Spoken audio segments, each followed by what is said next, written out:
Hi, hello everyone. Time to show solidarity with Iranian people. Every administration in US during the 47 years trying to be appeasement and change behavior of this regime but failure. Today I show you famous Iranian blogger and great voice Iranian diaspora and people of Inside Iran, Xanim, Persian Rednek, and she's a very good to explain real regime behavior. Hey, Iranian here. I was born in Iran, went to school in Iran. My family has fled Iran twice, and I am a survivor of the IRGC. And here is my take on the deal that President Trump is negotiating with the Islamic regime. Okay, here's the reality of things, and let's be logical. Let's take emotions and feelings and offensive statements and the gaslighting and all that stuff out of this for just a second. The Trump administration has presented a negotiation to the table. The deal that was accepted was a deal to come back to the table to make the negotiations. Okay, so we have to make it to Friday to sign that deal, to come to a pause, to be able to talk about the main deal. That's pretty much what it sounds like is going on. The Islamic regime, nobody's really in charge right now is what it seems like. They're just all like a bunch of chickens with their heads cut off.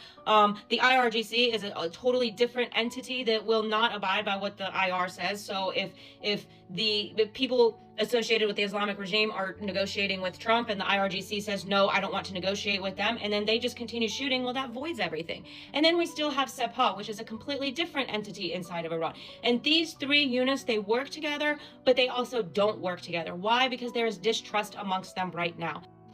One of the commanders of the IRGC has actually come out and said for everybody just to play along. As soon as we get the funds released, we'll do what we want. So this back and forth, honestly, we need to take everything with a grain of salt, because what's important is inside of Iran. Inside of Iran, the people of Iran cannot go back under this same regime. There is no new regime. There's not a second or a third regime. These are the same people, the same regime.